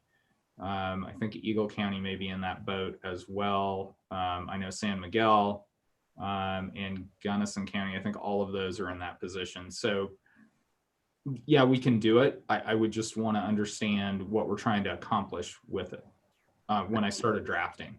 Yeah, for me, it would be because Jonathan just said short-term rentals are off of this picture right now anyways, but my understanding and my communications with different hotels and probably short-term rentals is they're not doing, they need some planning. They need some foresight of seeing, you know, what are they going to be able to do May 7th? What could they do June 1st?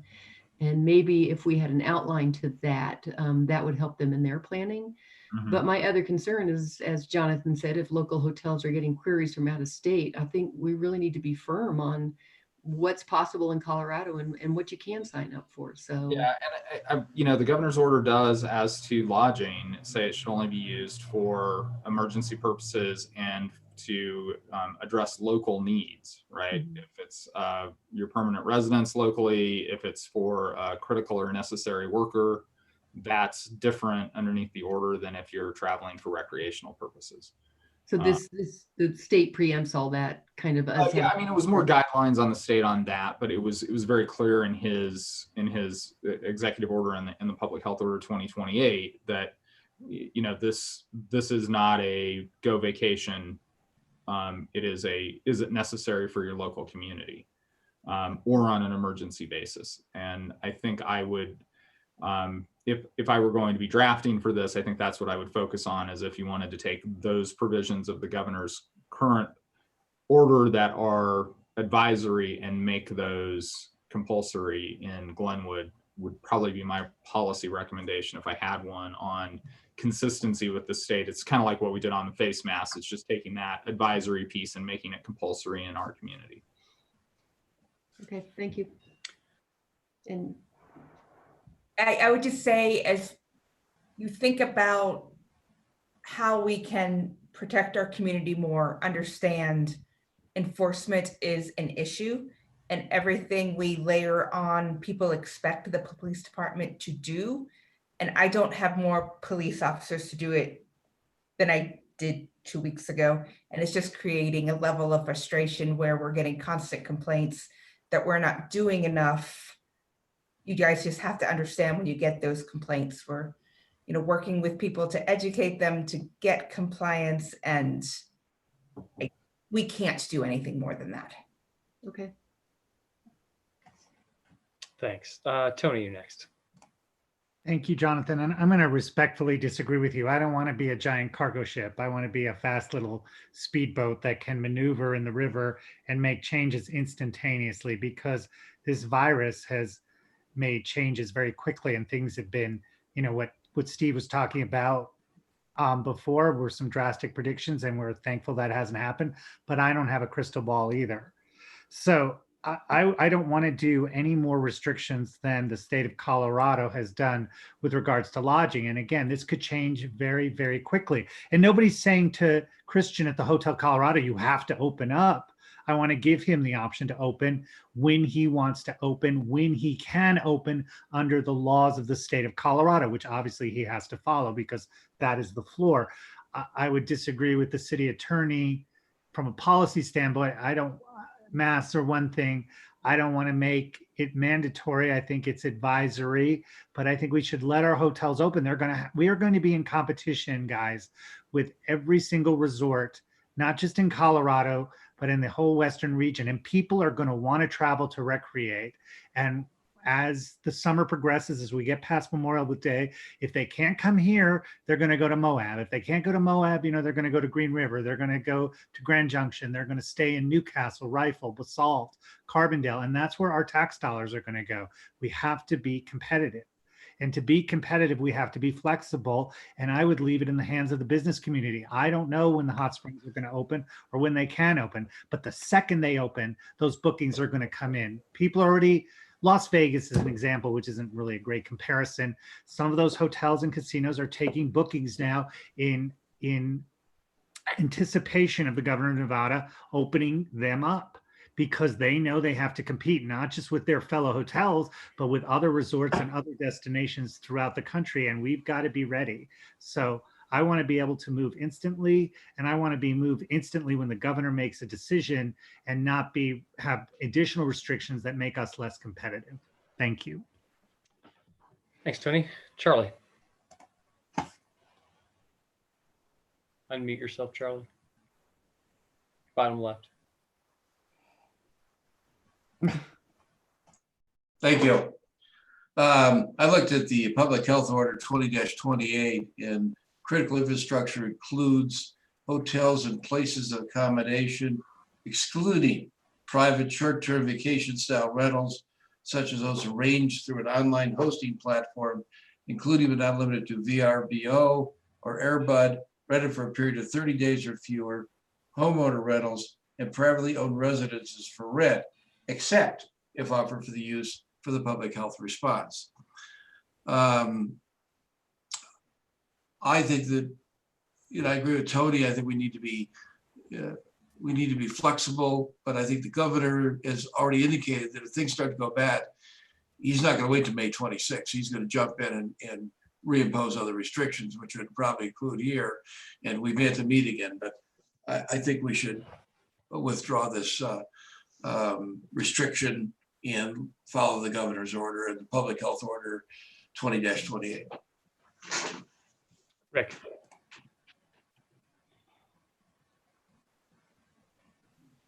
You're muted, Rick. Still muted, Rick. There you go. Yeah, I don't really have a lot to add. I'd like to hear from anybody in the audience here, what they might have to say. I've got concerns about how long it would take to power up, to staff up, to operate a hotel. And I trust our lodging industry to have that sort of wisdom in hand. And I think that would help if we're going to look at any timing issue dealing with hotels. But I'm just looking for a little bit more information right at this moment. Thanks, Rick. Shelley. I just had a quick question, clarification from maybe Carl. In line with the state's orders and what the county has going on, if we were to lift this restriction at this time, would each of those hotels need to have a safe business plan in place with Garfield County of how they're going to meet all of the distancing and cleaning and all of those types? Yeah, they would. Okay. Yeah. Okay, thanks. Okay, without any other questions or comments from council, take some public comments. It looks like Hanging Lake Inn. Please give your name and address. Hi, can you hear us? Perfectly. Yeah, I appreciate that. Thank you, Mayor and City Council. First name's Michael, last name's Walney, 51871 Highway 6 here in Glenwood Springs, Colorado. Just want to touch on this subject, obviously, because it is dear to our hearts. I don't want to go over and reiterate basically what everyone has said, because it was a topic that we were going to bring up, that we are considered critical infrastructure by the state. But I'm just touching based upon what Mr. Hershey said and Mr. Woolman said, that, why not just, once the turning point does come, you don't want to take a back seat to this. We surely don't as small business owners, and I can speak probably volumes for the rest of us. But the fact of the matter is, if people are staying in this area for whatever reason, and, say restaurants are able to still do takeout, stuff like that, they're staying in the Newcastles, they're staying in the Eagles, or even a little bit further down west.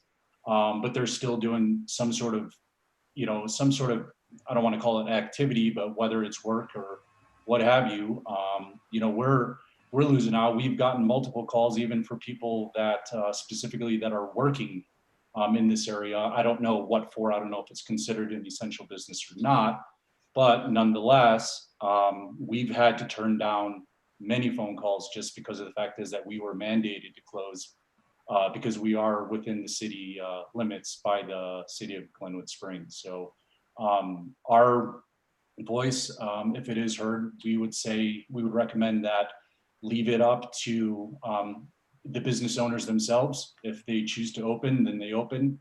And if they don't, then that's on them as well. That's just a personal preference. So yeah, that's all. All right, thank you. See no more public comment or hands raised. I'll bring it back to council for a motion. Steve Davis, unmute yourself. I quick comment and then a motion. I fully believe that the state of Colorado and Garfield County have this covered.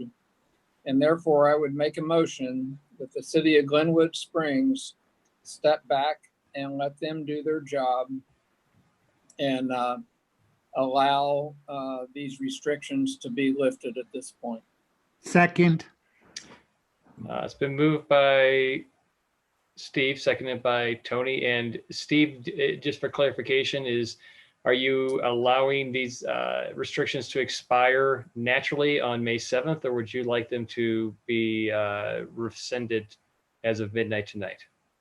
Well, based on the fact that the state of Colorado and certainly Garfield County has a lot of restrictions already in place, describing exactly how rooms are to be cleaned and maintained and how this businesses should be run to maintain social distancing and cleanliness, I would suggest that we remove these restrictions immediately.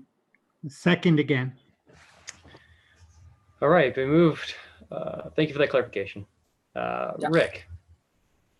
Yeah, I think with the proviso that if we see a spike and we have the intelligence that goes back to an out-of-town visitor at one of our lodging facilities, and I think the lodging facilities would agree with this too, that we go back and carve out another restriction. Okay. Agreed. All right, seeing no more comments. Catherine, please call the question. Cope, Yes. Davis, Yes. Depp, Yes. Willman, Yes. Voorhees, Yes. Godus, Yes. Hershey. Yes. Motion passes unanimously. All right. Thank you, Steve. All right, looks like next Thank you, item, Tony. letter of Garfield County mining regulations. I just want to do a quick Oh, check-in. no, you forgot July 4th. I did forget July 4th. Thank Look you at very my July much, 4th. And Tony. and Deborah's update. And Yes. yes, no, I wasn't going to call the meeting to an end. I just wanted to, I wasn't going that far. July 4th, I just want to do a quick check-in. Does anybody need a 5-minute break, or can we get through July 4th and maybe the next one before executive session, or how are folks doing? Could we do July 4th and then a quick break? Oh, Yeah. hold on. Just Sorry. what does everybody want to do one at a time? So we can get through July 4th. Anybody else need to take a break sooner than July 4th? I can't wait till July 4th to take a break. All right. Oh, you mean now talk about. All right, let's power through then. July 4th, Deborah. Okay. It is fairly obvious that the normal July 4th celebration we have is not appropriate this year. They've been, almost all summer events so far have been canceled throughout the Roaring Fork Valley. It costs us about $50,000. And I think I think the county has changed their guidance and taken out dates of different groups you can have, but when it did have that in it, come July 4th, we could only have 50 people at a special event. So my recommendation would be, like, we look at creative ways to celebrate with our community online, and we don't try to hold a $50,000 event for 50 people. But that would cover all of council, right? Yes.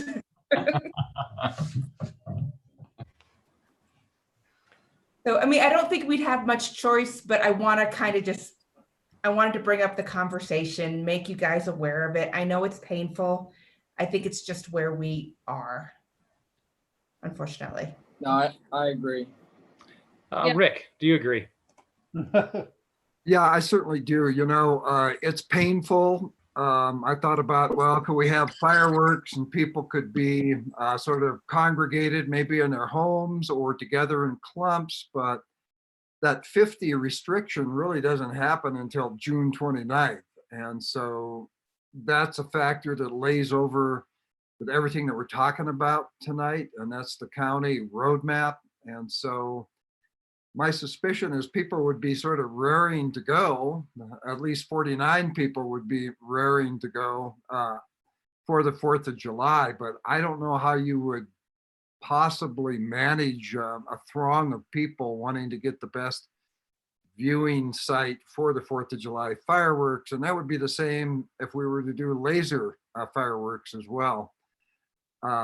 So the Lions Club, of which I'm a member, we canceled our 4th of July race. There was just no way that we could use social distancing with a race. There were some creative ways to doing it, but thinking that the largest crowd that would be allowed would be 50 people, it couldn't really be a fundraiser. And given the average age of Lion members, probably at an at-risk group, it just really wouldn't make sense. So as painful as it is, you know, I really have to agree with Steve and with Deborah about some things that we might be able to do alternatively, maybe online, but it's also sort of a welcome chance to not spend that amount of money during the pandemic and maybe repurpose it somewhere else. So thank you. Thanks, Rick. Charlie.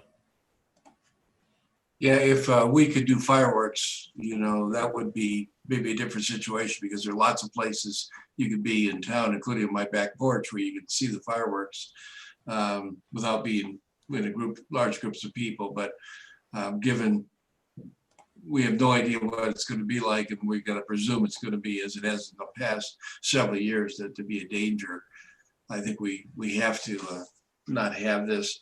There was a discussion in the Downtown Development Authority meeting today about hopefully having some kind of an event in August, which looks like the more probable time to have larger groups of people to celebrate the reopening of the town. And maybe we could figure out how to do something there if that looks reasonable. Combine some stuff with that 4th of July and maybe our opening Glenwood party. Thank you. I saw Paul's hand go for a brief second. Paula, did you have something or did you retract it? I was actually going to say something along Charlie's line of maybe having an event post when things even out, reserving some funds for that or something along that line. I did want to kind of bring up though that I know Two Rivers is opening soon, and I was just curious, Deborah, is there an intent there of community-wise, or is that kind of still in discussion? There had been, Brian had been planning a really big party, but it's same thing. Like, you know, it's gonna probably open in shortly, in a week or two, and just, we can't. Maybe a regatta on the river with just your family. Right. All right. Seeing no more comments, it sounds like, well, do we want to take an official vote, or do we have consensus to give Deborah direction? Deborah, do you feel like you have direction, or would you like us to take a vote? I'll leave it up to you. I don't feel like we need a vote. It's pretty clear. Yeah. Thanks, Deborah. Thank you, Deborah. Did you want me to do my updates now, or are you guys? Yeah. No, let's just power through, make them quick, and we'll hit the next one, and then take a short break before executive session. Okay. Spring cleanup is not going to occur this year. We will make that an official announcement. Just during a pandemic, there's just no way to safely ask our employees to do that. We're going to send out vouchers to people who ask so they can go to the landfill. We will go ahead and advertise that so people know to ask. And we're going to work on an event hopefully this fall when things are better, to do like, you know, hazardous waste event or something where people can also come and drop off items as well. It's just not a good year for many of the things we normally do. The landfill is open, but not accepting cash. So we made a decision a couple weeks ago to not take like landscape material. That has been unwound now. Deborah, could I ask you a quick question about the landfill? Of course. If with the mask rule, if I went to go recycling something, would that be somewhere where I would need to wear a mask? I mean, it's outside, but I'm in city property, but. If you have an expectation of not being able to stay 6 feet away from other. It depends how many people are at the recycling center is. Down there. Okay, thank you. It depends how many people at the recycle center at the same time. Can I jump in on that? Yeah, sure. Sorry. We are requesting that anybody that leaves their vehicle within the landfill has a mask on. Listen to him. He runs the landfill. Well, that's a good idea because it's a little stinky up there too, Matt. We found with the recycle center, you can't control people because they're going everywhere recycling things, especially. So at the recycle center, 100%, you have to wear a mask. If you leave your vehicle, you better have a mask on or they will ask you to leave. Perfect. You go, Thank you. So yes. Should make that clear. And if we do an announcement on that, I think we should, public service announcement, maybe Hannah could work on that, where it says you got to have a mask if you're going to be getting out of your vehicle, either the recycle center or to take trash to the main landfill. So Matt, can I ask a quick question? So we're not handling cash out there, but are we letting people somehow pay for services some other way? You can bring a credit card, you can bring a check. Okay. Okay, yeah, because I don't know that that's widely known. I'm just curious myself. I've got a pickup load full of stuff I'm happy to take out there, but. We started taking credit cards this year. It's a little slow, but it does work. And if you want to, and you haven't requested one yet, for the makeup for spring cleanup, we are providing a free load of trash. If you want to call the city manager's office, we can provide a free voucher for people to bring one load up. Great, thank you.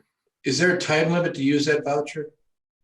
You know, it says June 1st on them right now. We might have to extend that depending on how this goes. And we can do that by just continuing to accept them through the year if we decide that. Okay, thanks. There was some confusion about the building department. The building department is still processing permits. It's probably going to be a little slower, but that is still going on. What I'm calling virtual city hall, starting on May 15th, will be closed every other Friday due to furloughs. May 15th. May 15th will be the first furlough day. When you say virtual, the door's not gonna be open to the public yet. Correct, but like things like you won't be able to pay your, like normal things you can still do because almost everything we're doing is online now. Every other Friday you cannot do because employees won't be working. And I understood that, just because it's a public meeting, I want to make sure that people understood that you can't walk in the front door even on those other days, so. That's my next point is we're going to keep the community center and city hall closed through May 27th. We have to for the community center because under the governor's safer at home order, you can't open recreation centers. So that's pretty clear. We're going to take the next couple of weeks. Employees are using the building more, but we're going to take the next couple of weeks to figure out, like when we open, we have to have thermometers and we have to do temperature checks and we have to have gloves, and the governor's order does want people to telecommute as much as possible. So we're following that, and we're going to work on being as safe as possible for our employees and our public when we do reopen. Can I ask you one more quick question, Deborah? I'm sorry. Yep. Will municipal court open then in June or maybe the next month? I don't know if we've gotten there. Okay, just curious. Thank you. All right, Paula. Unmute. Just two quick questions maybe for the next council meeting. Can we get an update on the homeless and the COVID, what we're doing there? And also, can we find out more about the testing that I think is the county is potentially looking at? Or I know the state got testing things, so I'm just hoping that we can get kind of an update in a week or two on where that is. I will ask the county for an official update that I will share with you guys. One nice thing for people is we are going to, Brian's been coordinating with all the regional parks facilities in the Roaring Fork Valley. On Monday, May 4th, like tennis for singles will be open, pickleball for singles will be open, and skate parks will be open, assuming everyone continues to do appropriate social distancing.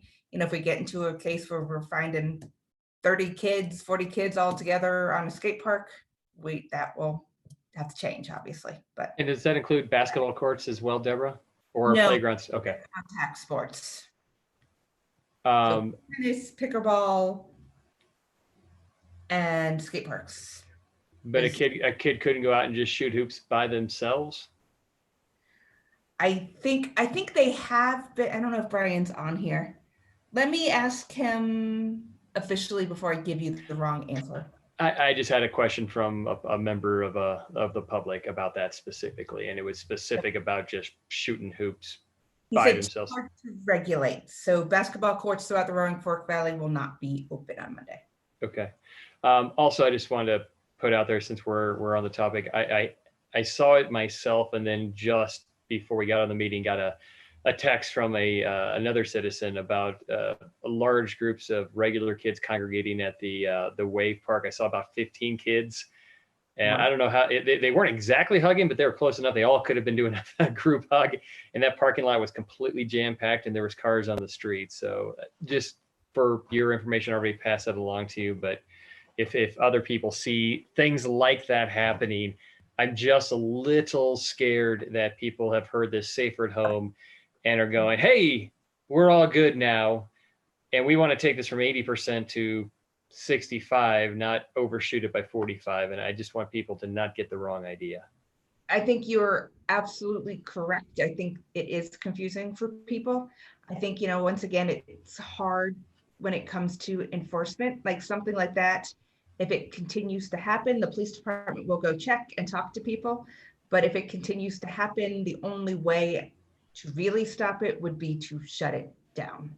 Yeah. I just don't know if you guys are there to start shutting down our parks. Do we I am. Yeah. Do we have signs posted out there at the Wave Park about social distancing? We're getting the signs up. I think we're. Okay, because that might help a little, just reminders, even. Absolutely. I just think everyone just needs to understand it is extraordinarily difficult to enforce this. Okay. Well, I'm glad that we have so much money in our general fund from all our tax revenues that we can just hire a ton more city police to just enforce it. That's just that easy, right, Deborah? No. All right, Charlie, do you have something? Not right now, Deborah, but you or Matt, if you could, at the next city council meeting next week, and just give us a quick memo or a quick update on where we are with pothole filling and those kind of other street repair things. I think it'd be good for the public to know. I know we're still trying to do it, but it's hard. But if we just get an update at our meeting next week. I'm sorry, Charlie, I didn't understand what you wanted an update on. Oh, if we could by next week, at the meeting next week, have an update on general street, repair, how we're dealing with potholes and what we're doing on those things. Okay, I will ask Matt, who I'm sure heard you, to do that. I thought Matt could write a memo tonight before he goes to bed. We don't want him to go to bed too early, so. Okay. I'm already working on it. All right, anything else we want to throw on staff's plate right now? Which I started, by the way. Also, Deborah, just, and you can just do it through a memo or whatever, but you had mentioned in an update on a weekend, either last weekend or the weekend before, that you are working regionally on the recovery effort. And it would just be great to get, when you get a chance and when that moves forward, just kind of where that's going and what other towns and such are doing. So I don't know if that's something for next week or the second May meeting, or.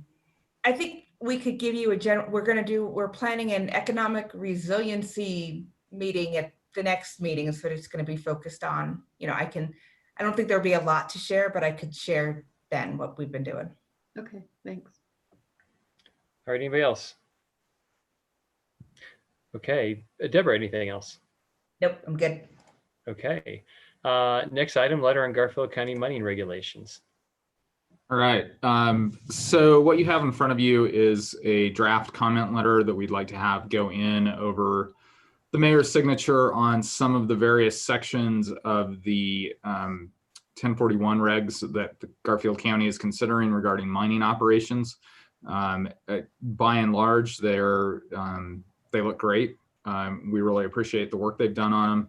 I believe they passed out of the Planning Commission unanimously. I think Matt could correct me if I'm wrong on that. So anyway, it's really just a lot of kind of technical comments and supportive comments on some various provisions in there.